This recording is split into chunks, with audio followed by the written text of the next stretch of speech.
હોળી રે ભરવાડ હરીને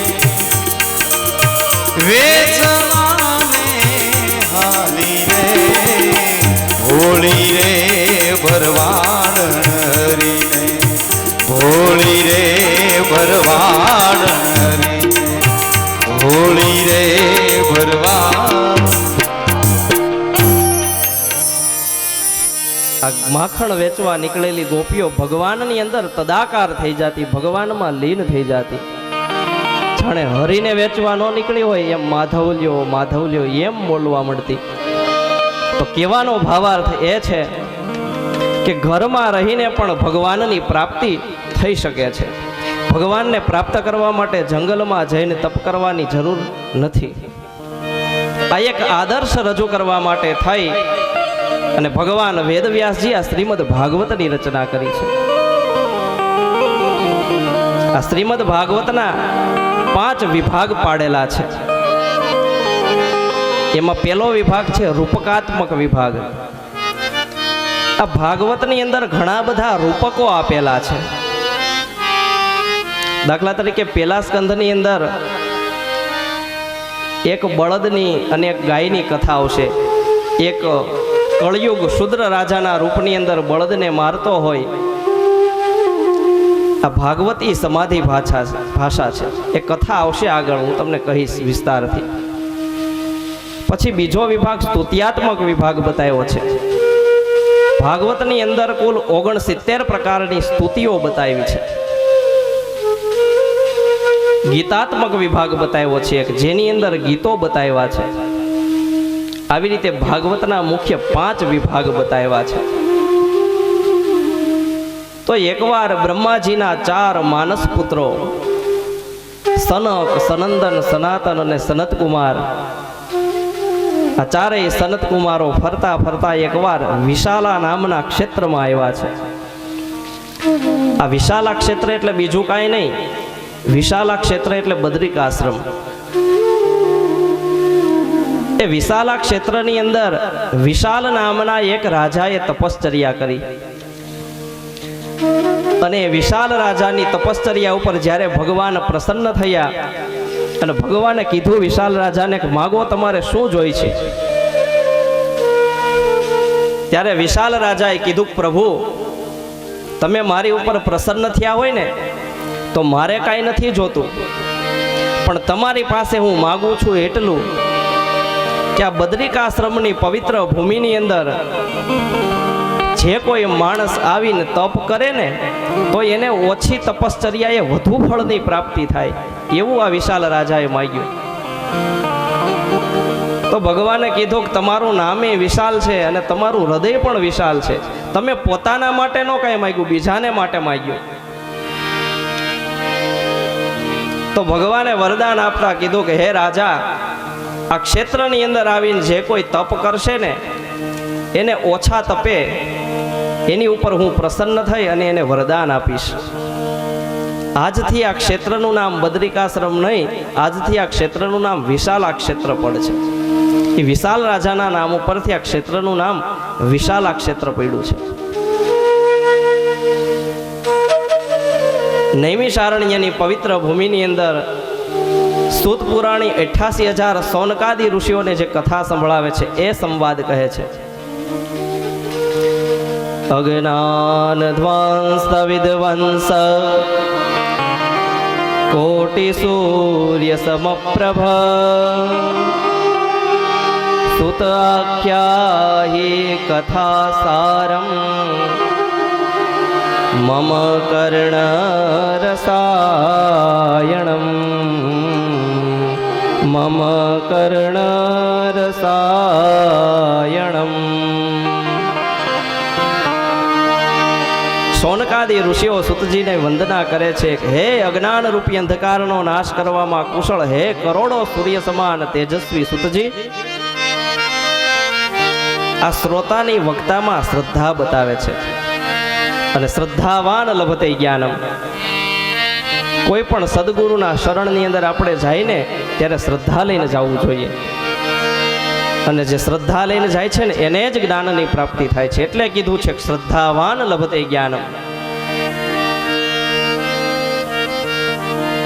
શ્રોતાને પણ વક્તાની અંદર શ્રદ્ધા હોય એ જરૂરી છે. જો સતત બોલતું રહેવાનું અહીંથી એ કામ વક્તાનું છે, અમારે બોલવાનું કામ કરવાનું છે, ને તમારે સતત સાંભળતા રહેવાનું કામ કરવાનું છે.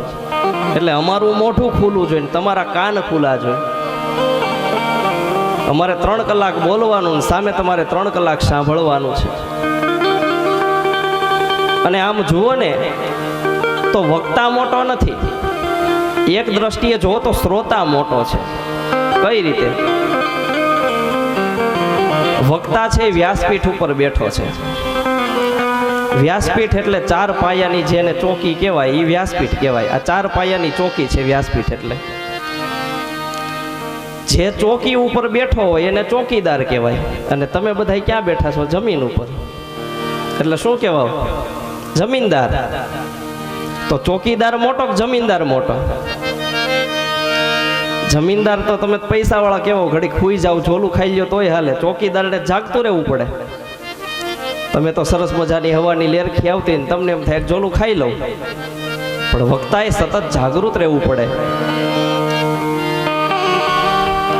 શ્રોતાને વક્તામાં શ્રદ્ધા હોય એ જરૂરી છે. અને આ ભાગવત એ તો દિવ્ય અને અમૂલ્ય ગ્રંથ છે. ભારતની નહીં, વિશ્વ આખાની સંપત્તિ ભેગી કરીએ ને તો એ ભાગવતની કિંમત ન થાય. એટલો અદ્ભુત ગ્રંથ છે આ. અને 88,000 સોનકાદી ઋષિઓ કથા સાંભળે છે, અને વક્તા છે ખાલી એક સૂતજી. અને કેવા શ્રદ્ધાપૂર્વકના પ્રશ્નો કર્યા છે કે અજ્ઞાન રૂપી અંધકારનો નાશ કરવામાં કુશળ. હવે આ એક સૂર્ય હોય તો અંધારું નથી રહેતું પૃથ્વી ઉપર, તો કરોડો સૂર્ય ભેગા થાય તો એ પ્રકાશ કેટલો થાય. સરસ મજાની પ્રાર્થના કરી છે. ગુકારસ્ત્વંધકારોસ્તિ રુકારસ્ત્વન નિરોધક અંધકારાત નિરોધિત્વાત ગુરુર ઇત્યવિધીયતે.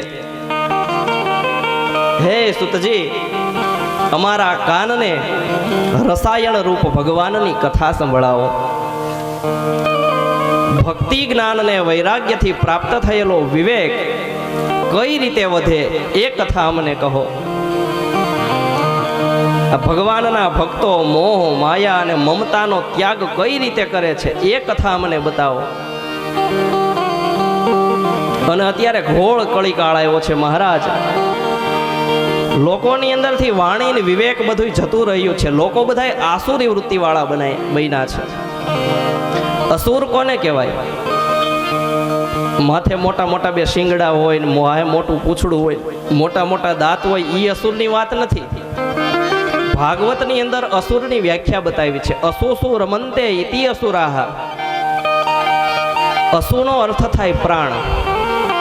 આ પ્રાણને ટકાવી રાખવા માટે માણસ ગમે એટલી નીચ પ્રવૃત્તિ કરે, હલકા કામ કરે, અનીતિથી દ્રવ્ય પ્રાપ્ત કરે, ન કરવાના કાર્યો કરે, તો આવી બધી જે પ્રવૃત્તિ કરનાર માણસ છે એ અસુર છે.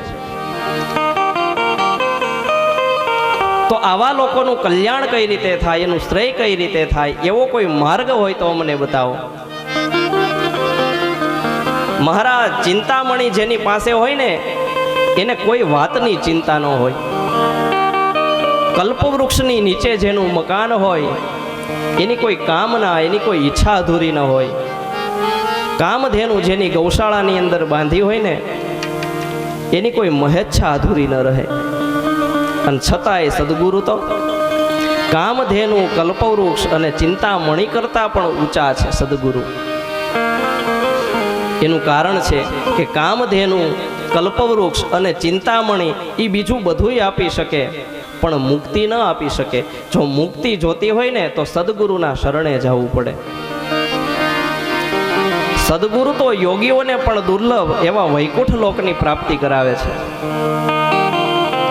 એ સમયે સૂતજી કથા સંભળાવતા કહે છે,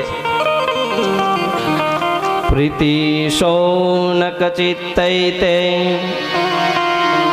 યતો વચમી વિચાર્ય ચ સર્વ સિદ્ધાંત નિષ્પન્નમ સંસાર ભયનાશનમ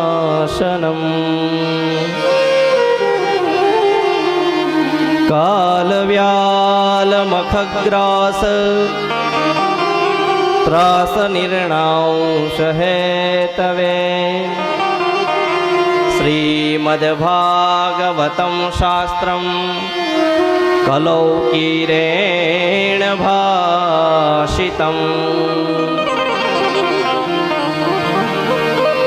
કાળરૂપી સર્પના ત્રાસમાંથી જો છૂટવું હોય ને તો સુખદેવજી મહારાજે પોતાના મુખેથી કહેલા શ્રીમદ ભાગવતનો આપણે સૌએ આશ્રય કરવો પડે. મનની અને ચિત્તની શુદ્ધિ કરનારું શ્રીમદ ભાગવત જેવું આ સંસારની અંદર બીજું કોઈ સાધન નથી. શ્રીમદ ભાગવતને સાંભળવાથી આપણા મનની અને ચિત્તની શુદ્ધિ થાય છે અને જન્મ જન્માંતરના પુણ્ય જ્યારે ઉદિત થાય એનો ઉદય થાય ત્યારે જ આપણે આંગણે શ્રીમદ ભાગવતજી ભગવાન પધારે.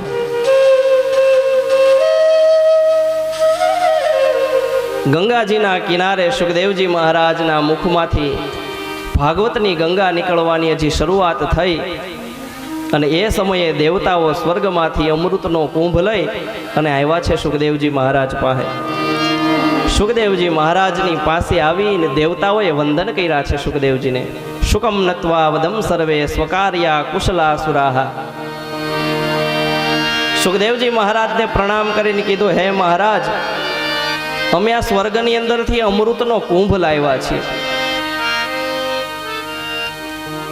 તમે જે કથામૃતના પાન પરીક્ષિત રાજાને કરાવવાના છો ને, એ કથામૃતના પાન તમે અમને દેવતાઓને કરાવો અને આ સ્વર્ગની અંદરથી જે અમૃતનો કુંભ અમે લાવ્યા છીએ ને, એ અમૃત, સ્વર્ગનું અમૃત તમે પરીક્ષિત રાજાને આપો. પણ સુખદેવજી મહારાજે ના પાડી કે તમે કથા સાંભળવા નથી આવ્યા દેવતાઓને, કે તમે આ અમૃતની અદલા બદલી કરવા આવ્યા છો. સ્વર્ગનું અમૃત જે પીવે એ અમર થાય અને આ ભાગવતનું કથામૃતના જે પાન કરે એ અભય થાય. સુખદેવજી મહારાજે રાજા પરીક્ષિતને કીધું, રાજા, તારે સ્વર્ગનું અમૃત પીને અમર થવું છે કે આ કથામૃતના પાન કરીને તારે અભયને પામવું છે? ત્યારે પલમાત્રની અંદર રાજા પરીક્ષિતે વિચાર કરી લીધો કે મહારાજ, મારે અમર નથી થવું, મારે તો અભય બનવું છે. અમર બનેલા દેવતાઓ ભગવાનને વારંવાર પ્રાર્થના કરે છે કે હે હરિ, પૃથ્વી ઉપર અમને માનવ બનાવીને મોકલો. આ મનુષ્ય જન્મ છે ને એ દેવતાઓને દુર્લભ છે.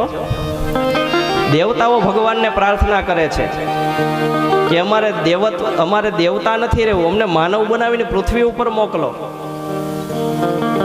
કારણ કે દેવતાઓ તો અમૃત પીને અમર થયા છે. પરીક્ષિતે કીધું, મહારાજ, મારે અમર નથી થવું, મારે તો અભય થવું છે. અને પૂર્વે જ આ કથા દેવર્ષિ નારદને સનત કુમારોએ સંભળાવી હતી. સનક, સનંદન, સનાતન અને સનત કુમાર. આ સનત કુમારો છે બહુ મોટી ઉંમરના, પણ એનું આમ જોતા તમે જુઓ ને તો 5 વર્ષના બાળક જેવા લાગે છે આ ચારેય સનત કુમારો.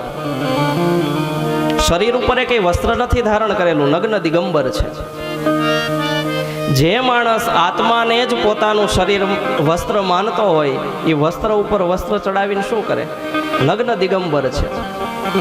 દિગ એટલે દિશા અને અંબર એટલે વસ્ત્ર. દિશાઓ રૂપી જેના વસ્ત્ર છે એવા નગ્ન દિગંબર આ ચારેય સનત કુમારો ચાલતા ચાલતા એવા છે વિશાલા નામના ક્ષેત્રમાં. અને વિશાલા ક્ષેત્રની અંદર આવીને એમણે નારદજીને જોયા.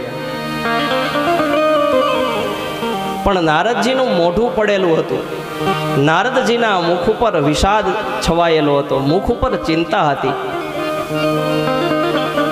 સદાય હસતા રહેવા વાળા આનંદી સંત નારદ અને એના મુખ ઉપર આજે ચિંતાના વાદળા ઘેરાયેલા છે. સનત કુમારોને આશ્ચર્ય થયું અને પૂછ્યું નારદજીને કે સંત તો ચિંતન કરે, સંત ચિંતા થોડી કરે? ચિંતા અને ચિત્તા એ બેય બાળે. ચિત્તા છે એ તો મડદાને બાળે, પણ જે ચિંતા કરે ને એ તો ચિંતા તો જીવતાને બાળે. ખાલી એક મીંડાનો જ ફેર છે.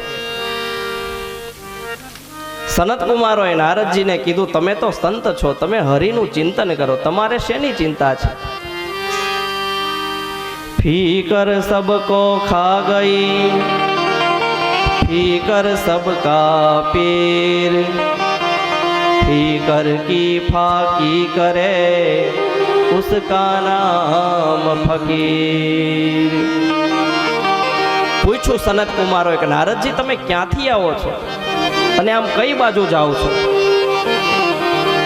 તમારી ચિંતાનું કારણ કહેશો દેવર્ષિ નારદ? ત્યારે નારદજી કહે છે, અહમ તો પૃથ્વીમ યાતો જ્ઞાત્વા સર્વોત્તમામિતે,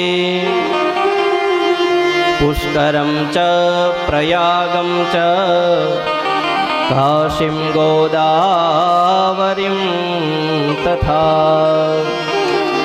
નારદજી કહે છે, સાંભળો સનત કુમારો, પૃથ્વીના મેં બહુ વખાણ સાંભળ્યા. દેવતાઓ ભગવાનને પ્રાર્થના કરતા હતા કે અમને માનવ બનાવીને પૃથ્વી ઉપર મોકલો, પૃથ્વી ઉપર, અને એ પણ પાછો બીજે ક્યાંય નહીં, આપણા ભારત દેશની અંદર અમને માનવ બનાવીને મોકલો.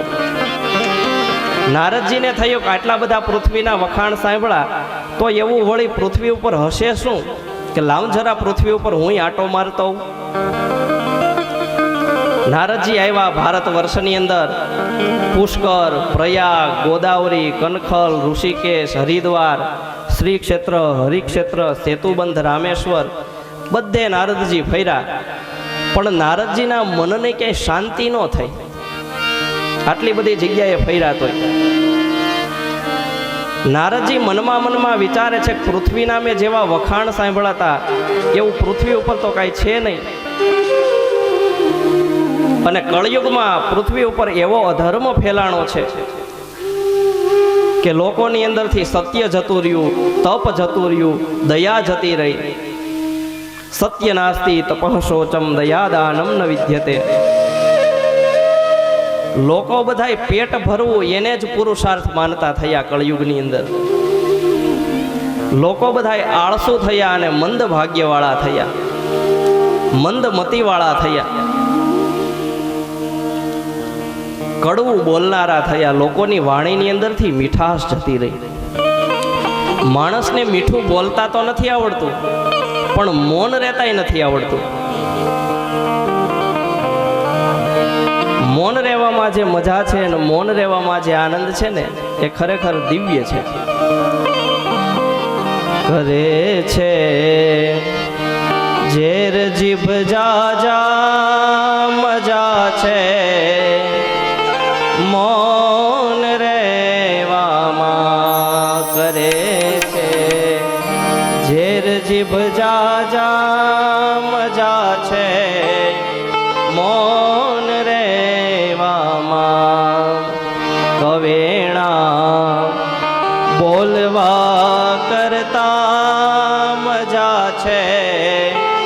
મૌન રહેવામાં કવેણા બોલવા કરતા મજા છે.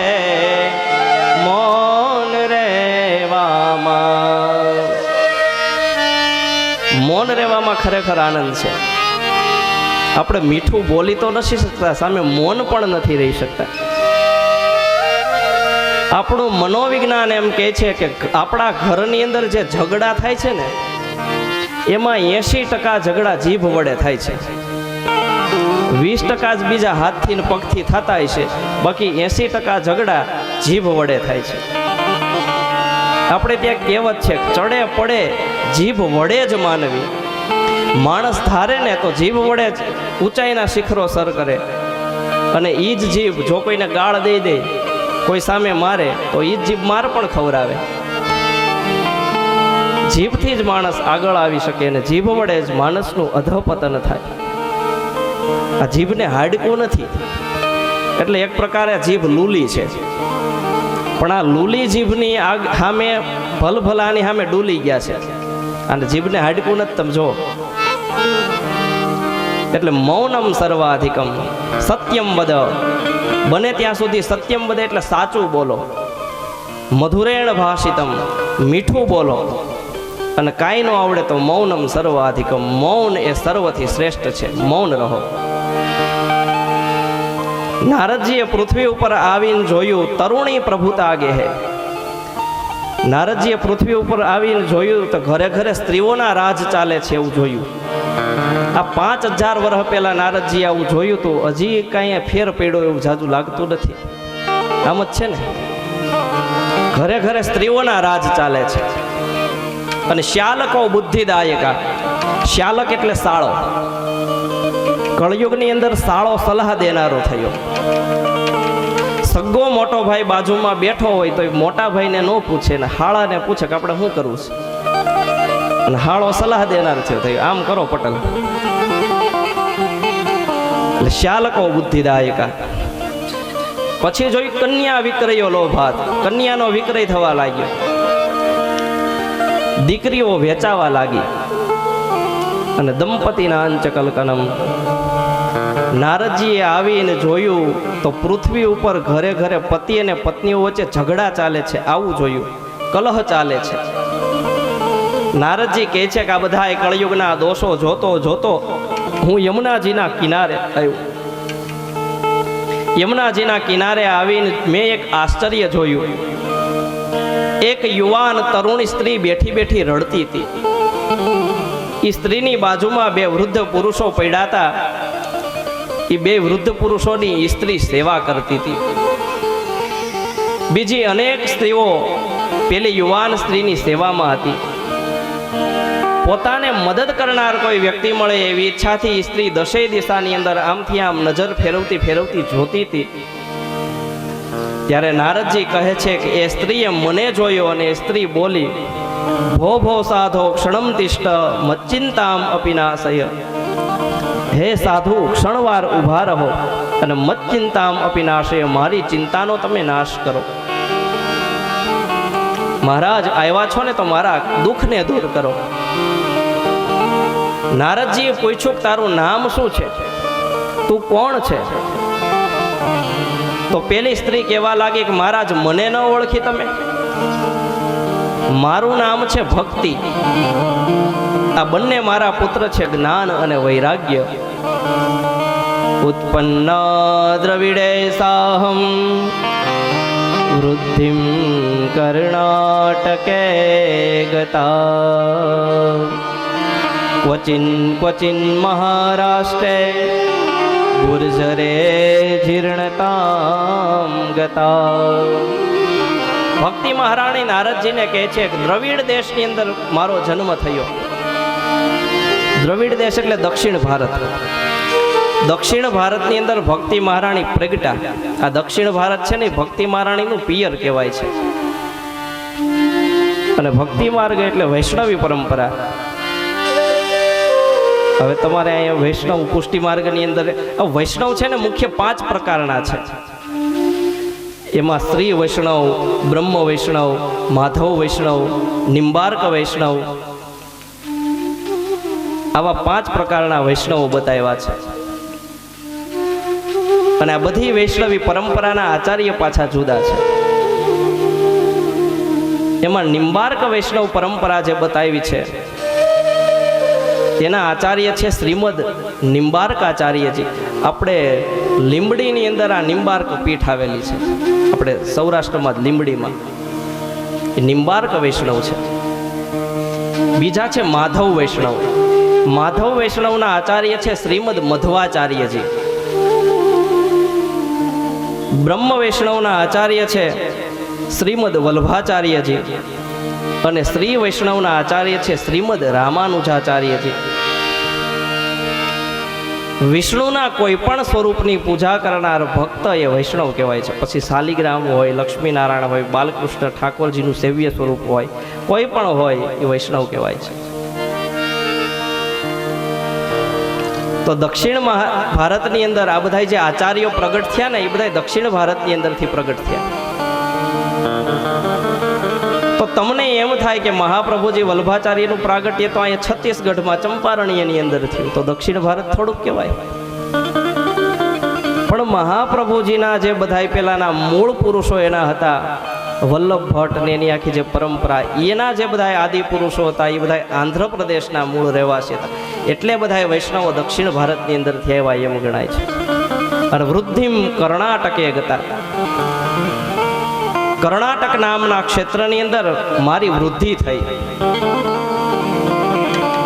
અને કર્ણાટકની અંદર ભક્તિ વધી એનું કારણ છે કર્ણાટકની અંદર આજે પણ સદાચારનું ખૂબ મહત્વ છે. ત્યાં કર્ણાટકના લોકો પણ આજે પણ દિવસમાં 3 વાર નાય છે. ત્યાં સદાચારનું મહત્વ છે. અને મહારાષ્ટ્રની અંદર મારું પોષણ થયું. નામદેવજી, તુકારામ, સખુબાઈ, મુક્તાબાઈ આવા ભક્તો બધાય જે થયા એ મહારાષ્ટ્રની અંદર થયા છે. એટલે મહારાષ્ટ્રની અંદર ભક્તિ મહારાણી કહે છે કે મારું પોષણ થયું. અને ગુર્જરે જીર્ણતામ ગતા, ગુજરાતમાં હું આવી અને ભક્તિ મહારાણી કહે છે કે હું ઘરડી થઈ ગઈ. આ ઘરડી ભક્તિ એટલે શું? નકામામાં નકામી વસ્તુ ભગવાનને અર્પણ કરવાની આપણી જે વૃત્તિ છે ને એ ઘરડી ભક્તિ છે. 5 રૂપિયાની ફાટી ગયેલી નોટ કોઈ દુકાનવાળો ન લે એટલે આપણે મનમાં એમ થાય કે હાલો મંદિરે જઈને દાનપેટી પધરાઈ દે. આવી જે ભાવના છે એ ઘરડી ભક્તિ છે. ભક્તિ મહારાણી કહે છે કે ગુજરાતમાં હું ઘરડી થઈ, ત્યાંથી ભાગીને હું યમુનાજીના કિનારે આવી ગઈ. અને યમુનાજીના કિનારે આવતા જ મને ફરી પાછું મારું યૌવન મળ્યું. હું પાછી યુવાન થઈ ગઈ. પણ આ બંને મારા પુત્રો જ્ઞાન અને વૈરાગ્ય હજી સૂતા છે. તમે એને જગાડવાનો પ્રયત્ન કરો નારદ. નારદજીએ ભક્તિના દુઃખનું કારણ જાણી જ્ઞાન અને વૈરાગ્યને જગાડવાની કોશિશ કરતા નારદજી બોલ્યા છે, મુખમ સંયોજ્ય કર્ણાંતે શબ્દમુચ્ચૈ સમુચ્ચરન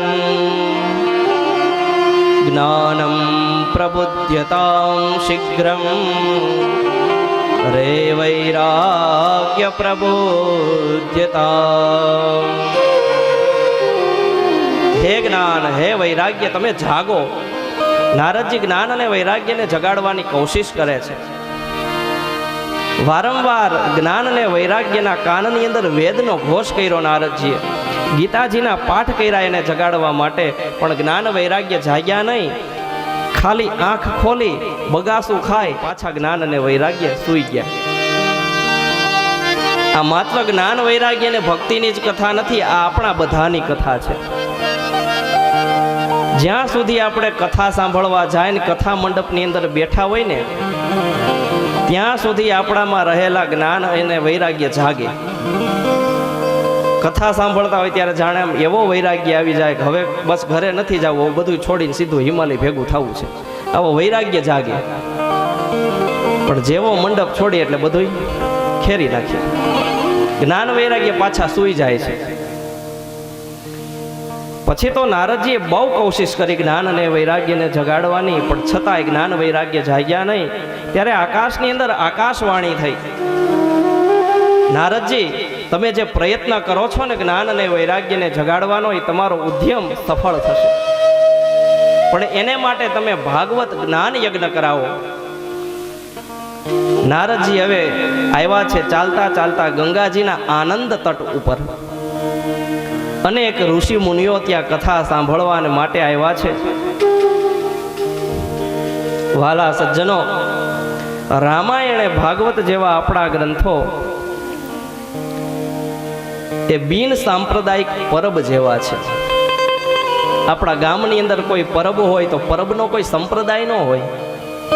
એ પરબની પાસે આવીને મુસલમાને પાણી પી શકે, ખ્રિસ્તી પાણી પી શકે, હિન્દુય પાણી પી શકે, એને કોઈ સંપ્રદાય હારે લેવા દેવા નથી.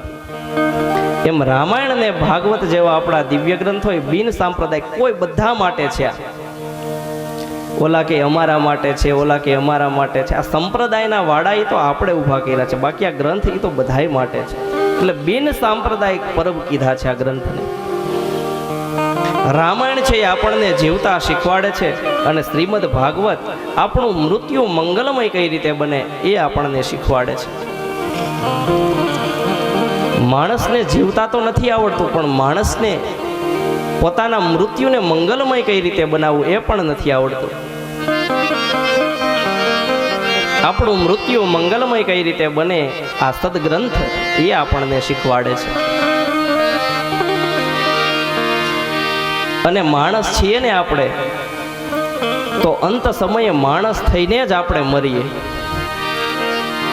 દેવ થવાની જરૂર નથી, અને દેવ તો થવાના જ છે. 80 વર્ષે આપણે ગુજરી જવું એટલે છોકરા કહે બાપા દેવ થઈ ગયા. દેવ નથી થવું, માણસ છીએ અને માણસ થઈને જ મરતા શીખીએ. આ માણસ બનાવવાની કથા છે. સંત કબીરે એક બહુ સરસ વાત કરી છે. શીર કાટે ભોય ધરે તાપર મેલે પાવ. પોતાના હાથે જ પોતાનું મસ્તક કાપી ધરતી ઉપર મૂકી અને પોતાનો જ પગ મૂકીને એ મસ્તક ઉપરથી જે પસાર થાય ને, એ આ ભક્તિ માર્ગની અંદર આવે. આ તો ખાંડાની ધાર જેવું કીધું છે આને કબીરજી. હરિનો માર્ગ છે સુરાનો, એમાં નહીં કાયરનું કામ જોને. પ્રથમ પેલા મસ્તક મૂકીને વરતી લેવું નામ જોને. આ તો હરિનો માર્ગ, સુરાનો માર્ગ છે.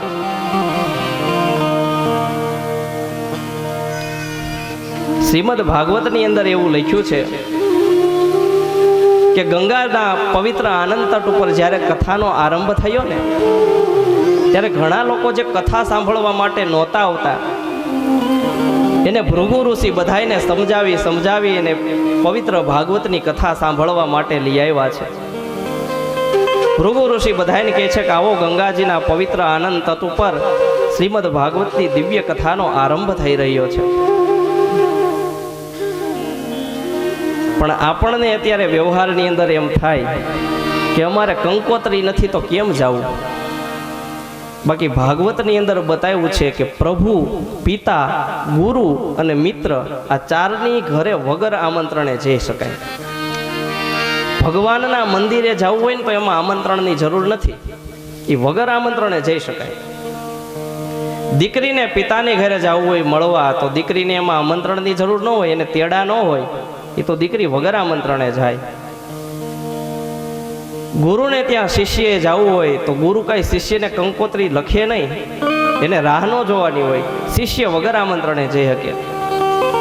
અને ભાઈની ઘરે ભાઈએ જવું હોય તો એમાં આમંત્રણની જરૂર નથી, ભાઈની ઘરે ભાઈ વગર આમંત્રણે જઈ શકે.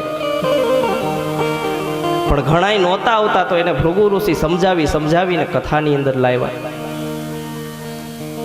એમાં આમંત્રણની જરૂર.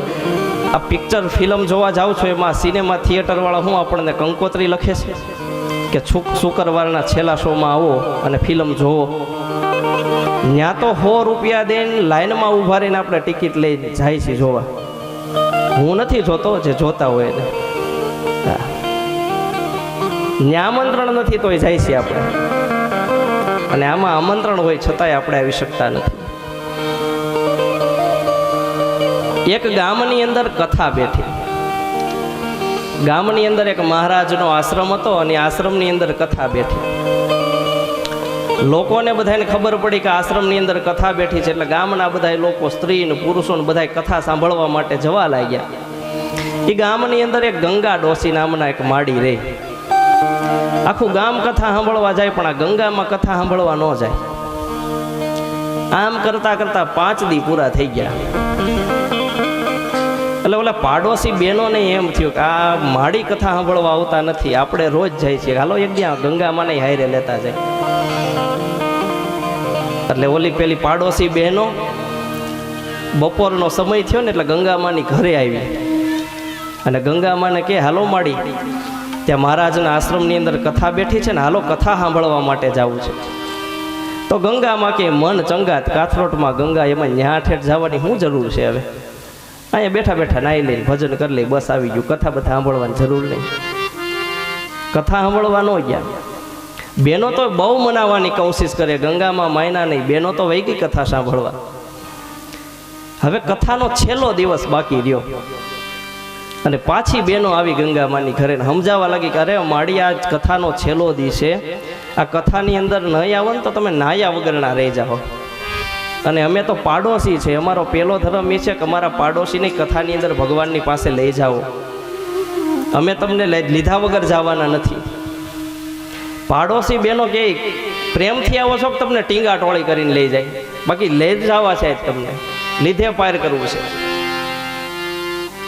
ગંગામાનું મન નહોતું, છતાંય ઓલા બહેનોની સાથે આવ્યા કથા સાંભળવા માટે. બપોરનો 3 વાગ્યાનો સમય હતો અને બહેનોની હારે ગંગામાં આવ્યા કથા સાંભળવા. આ 3 વાગ્યાનો સમય ગંગામાને આડે પડખે થવાનો સમય, હુવાનો. અને આ બહેનો બધી પરાયણે ગંગામાને કથા સાંભળવા માટે લઈ આવી. આખી પરિસ્થિતિ જ ઊંધી થઈ.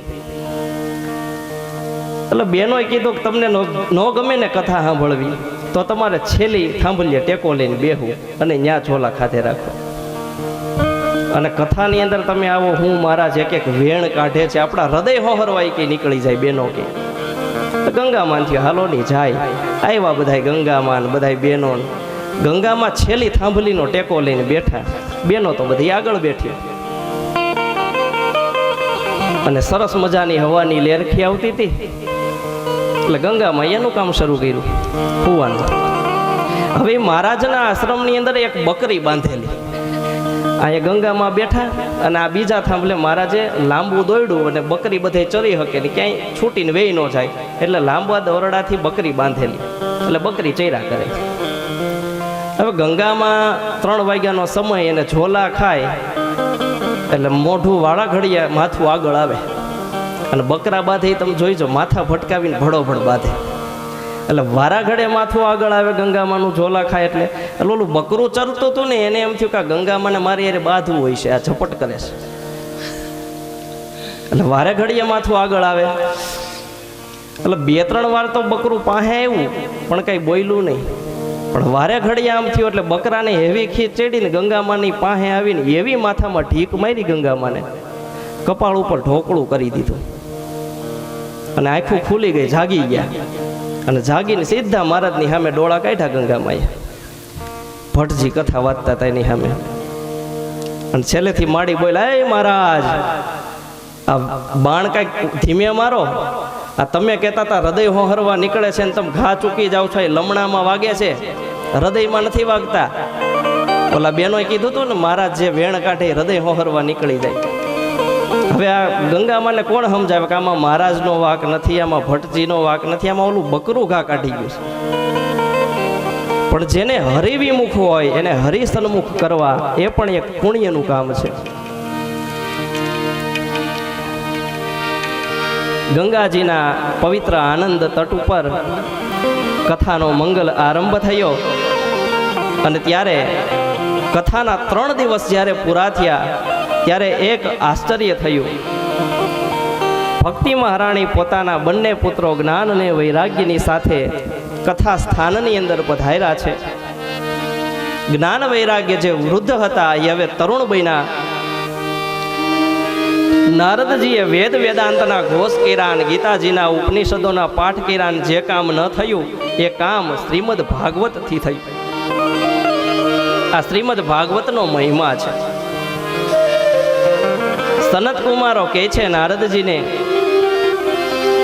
જેણે મનુષ્ય જન્મ લીધા પછી એક પણ વાર શ્રીમદ ભાગવતની કથા નથી સાંભળી એનું જીવન એ જીવન નહીં, એનું જીવન વ્યર્થ જાય છે.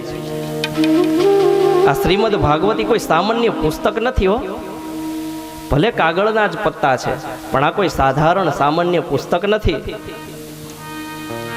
અને આ ભગવાનનો વાણીમય દેહ છે એટલે આને વાંગમય મૂર્તિ આપણે કહીએ છીએ. અને આ ભગવાનનો વાંગમય દેહ, આ વાણીમય દેહ શું કામ બન્યો ને એની પણ એક કથા છે. એકવાર ભગવાન શ્રી કૃષ્ણ દ્વારિકામાં બિરાજે છે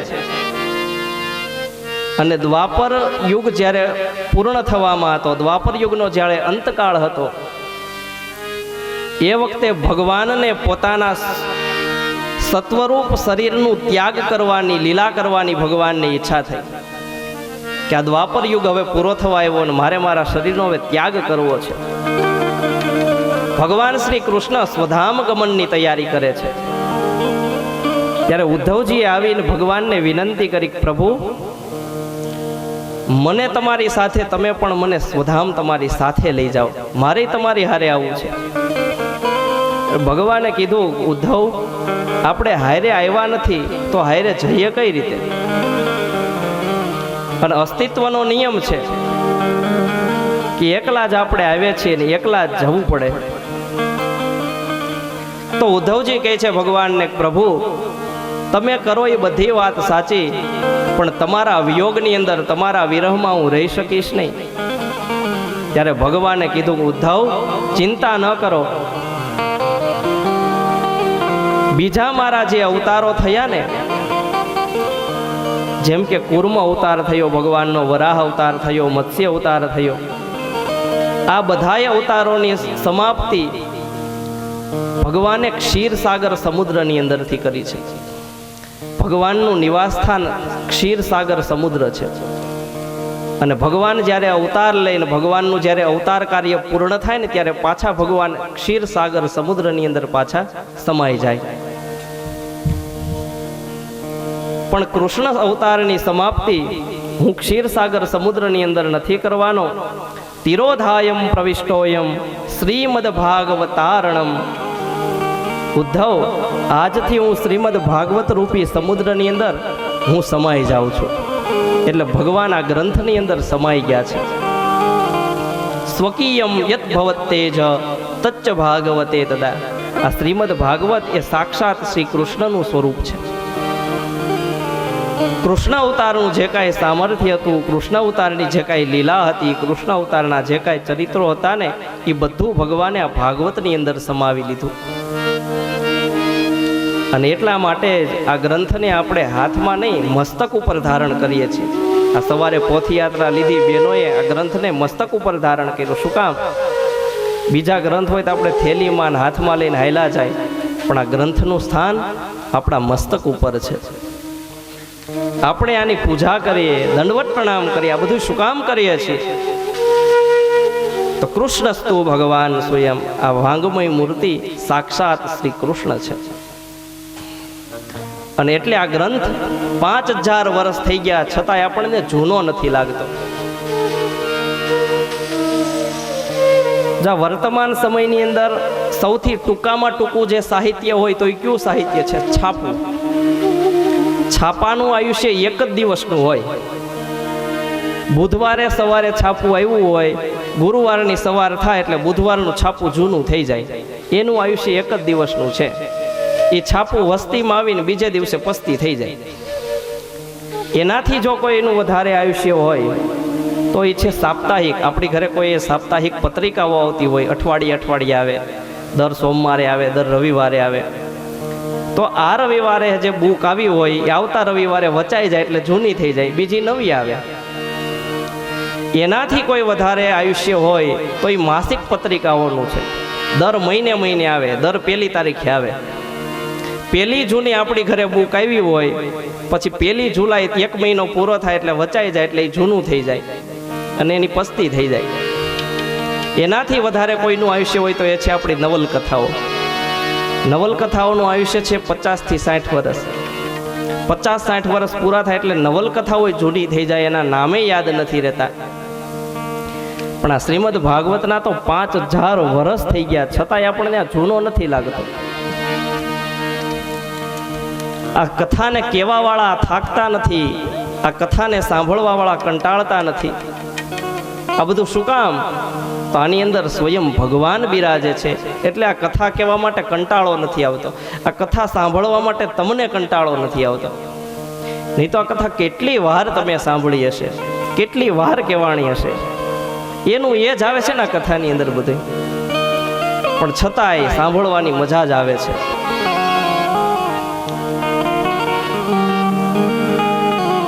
મનની વિશુદ્ધિ કરનારું શ્રેષ્ઠ સાધન એ શ્રીમદ ભાગવત છે. બજારની અંદર તમે જાઓ તો વાસણ ધોવાનો તમને સાબુ મળશે, કપડાં ધોવાનો સાબુ મળશે, નાવાનો સાબુ મળશે, વાળ ધોવાનો સાબુ મળશે. પણ બ્રેન વોશ કરી નાખ્યા, મગજને સાફ કરી નાખ્યા, આપણું ચિત્ત શુદ્ધ કરી નાખે એવો સાબુ બજારમાં નથી મળતો. મનને શુદ્ધ કરનારો જો કોઈ સાબુ હોય ને તો એ છે આ શ્રીમદ ભાગવત.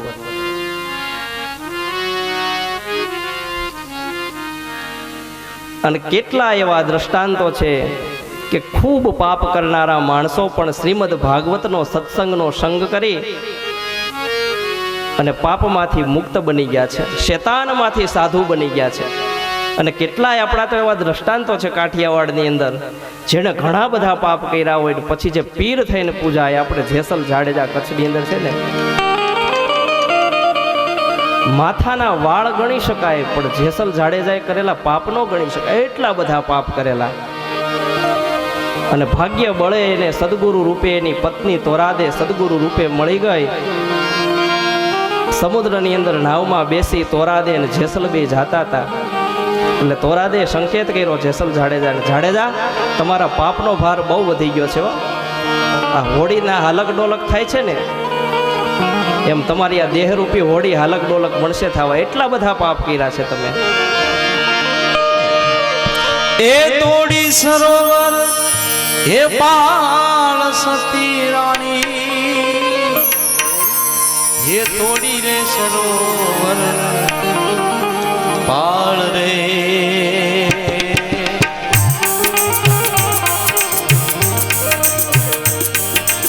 એ તોડી સરોવર પાળ સતી રાણી, તોડી રે સરોવર પાળ રે.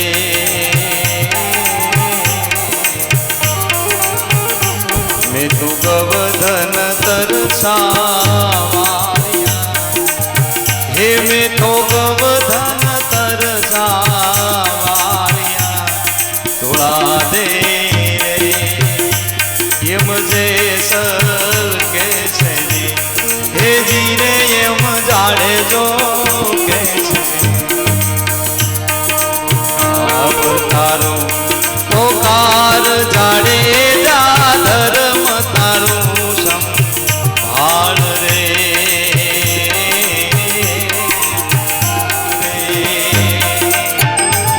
એમ તોરલ કેસરી, હે જીરે એમ તોરલ કેસરી.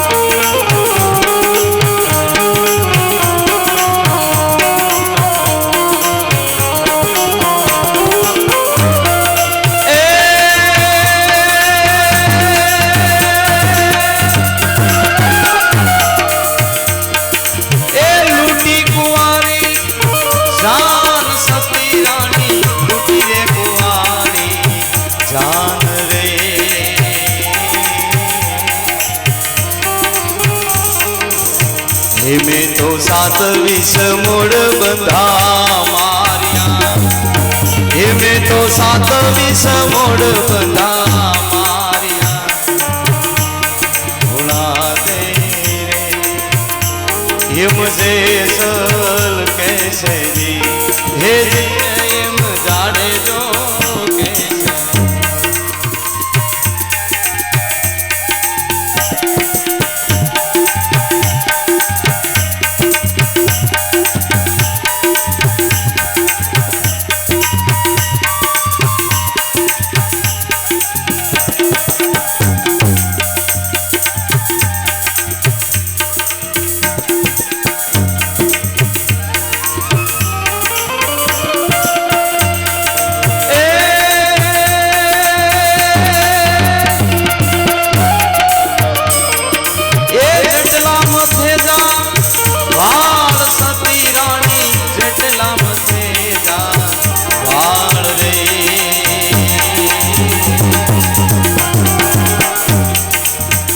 સતી અટલા રે કરમો મેં કર્યા, હે સતી અટલા રે કરમો મેં કર્યા, થોડા દે રે એમ જેસલ કેસરી, હે જીરે એમ ધારે તો. એક બ્રાહ્મણ હતો, ચોરી લૂંટપાટ અનીતિ અને વ્યભિચારથી ધન મેળવનારો આ બ્રાહ્મણ એકવાર જંગલની અંદર શિકાર કરવા માટે ગયો. રત્નાકર બ્રાહ્મણ પશુઓનો શિકાર કરી અને પોતાના ઘરનું ગુજરાન ચલાવે. એવામાં એક વખત આ રત્નાકર બ્રાહ્મણને નારદજીનો સંગ થયો અને નારદજીએ રત્નાકર બ્રાહ્મણને કીધું કે તારા કુટુંબની રોજીરોટી હકાવવા માટે તું કેટલા પશુઓની હત્યા કરે છે, કેટલા પશુઓની તું હિંસા કરસ. તું ઘરે જઈને એકવાર તારા પત્નીને, તારા પુત્રોને બધાને પૂછ કે તમારા માટે થઈને હું આટલા પશુઓની હિંસા કરું છું, પણ જ્યારે પાપ ભોગવવાનો વારો આવશે ત્યારે તમે આની અંદર કોઈ સહભાગી બનશો? આટલું ઘરે જઈને પૂછતો હોય. અને નારદજીનો સંગ થયો ને રત્નાકર બ્રાહ્મણ ઘરે આવીને પોતાની પત્નીને, પોતાના પરિવારને, પુત્રોને પૂછે છે કે તમારા માટે થઈને હું કેટલા પશુઓની હિંસા કરું છું, હત્યા મેં કરી છે, પણ આ પાપ ભોગવવાનો વારો આવશે ત્યારે તમે મને એમાં સહભાગી બનશો? છોકરાઓ બધાય કહે કે બાપા અમે જમવામાં તમારી હારે હોય, પણ પાપ ભોગવવા તો તમારે એકલાએ પડે. આ બધી હત્યા તમે કરો છો. એની પત્ની કે હું તમારી સાથે ન આવું, પાપ તો તમારે એકલાએ જ ભોગવવા પડે. અને નારદજીનો સંસર્ગ થયો ને રત્નાકર બ્રાહ્મણને થયું કે બસ હવે રહેવામાં અહીંયા સાર નથી. બધોય પુત્ર પરિવાર છોડીને રત્નાકર બ્રાહ્મણ જંગલમાં જતો રહ્યો અને તપશ્ચર્યા કરવા લાગ્યો. રામ રામ રામ બોલતો બોલતો ધીમે ધીમે મરા મરા મરા બોલવા માંડ્યો. અને એટલી બધી તપશ્ચર્યા કરી રત્નાકર બ્રાહ્મણે કે શરીર ઉપર વલ્મીક એટલે રાફડો થઈ ગયો. અને શરીર ઉપર વલ્મીક એટલે રાફડો થઈ ગયો ને તો એ રત્નાકર બ્રાહ્મણમાંથી વલ્મીક રાફડો થયો. એટલે પછી આગળ જતા વાલ્મીકી ઋષિ કહેવાણા. એક નારદજીના સત્સંગથી રત્નાકર નામનો બ્રાહ્મણ વાલ્મીકી ઋષિ બની ગયો. આ સત્સંગનો મહિમા છે. કાયિક, વાચિક, માનસિક કોઈ પણ પાપ કરનારો સત્સંગથી મુક્તિને પામે છે. અત્યારે આપણે 4:30 વાગ્યા છે. આપણે રોજની કથાના નિયમ પ્રમાણે 1.5 કલાક કથા જ્યારે પૂર્ણ થાય ત્યારે આપણે ચા પાણીનો નાનો એવો અહીંયા વિરામ રાખેલો છે. અને આ વિરામ છે ચા પાણીનો જ છે હો ખાલી. એટલે એ પ્રમાણે હોય. પછી તમે આમાં અડધી પોણી કલાક કાઢી નાખો તો એ હાલે નહીં. આ ચા પાણીનો વિરામ છે, માત્ર 5 થી 7 મિનિટનો છે. એટલે ત્યાં બેનો પોતાની જગ્યાએ જઈને ચા પાણીની વ્યવસ્થા કઈ રાખેલી છે. હાલો.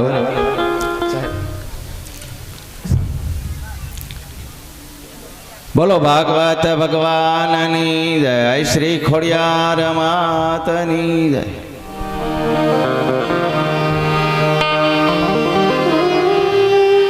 તો શ્રીમદ ભાગવતજીના સત્સંગથી કાયિક, વાચિક, માનસિક કોઈ પણ પ્રકારના પાપ કરનારો માણસ એ મુક્તિને પામે છે. એ માટે ભાગવતની અંદર એક ઇતિહાસ બતાવ્યો છે. અત્ર તે કીર્તયિષ્યામ ઇતિહાસં પુરાતનમ યસ્ય શ્રવણમાત્રેણ પાપહાનિ પ્રજાયતે. તુંગભદ્રા નદીના કિનારે એક રમણીય અને દિવ્ય એક નગર હતું. એ નગરની અંદર આત્મદેવ નામનો એક બ્રાહ્મણ રહે છે. એને ધુંધુલી નામની એક પત્ની હતી. ભાગવતની અંદર આ ઇતિહાસ છે, પણ આપણા સંતો ઋષિઓ એના આધ્યાત્મિક અર્થો બતાવ્યા છે. આત્મદેવ બ્રાહ્મણ એ જીવાત્મા છે અને ધુંધુલી છે એ બુદ્ધિનું પ્રતીક છે. અને બુદ્ધિનો સ્વભાવ છે કે તર્ક અને વિતર્ક કરવાનો. આ ધુંધુલી કેવી છે? ભાગવતની અંદર આ ધુંધુલીનો પરિચય બતાવ્યો છે એક શ્લોકની અંદર. ભિક્ષુકો વિતવાન લોકે તત્પ્રિયા ધુંધુલી સ્મૃતા સ્વવાક્ય સ્થાપિકા નિત્યમ સુંદરી સુકુલોદ્ભવા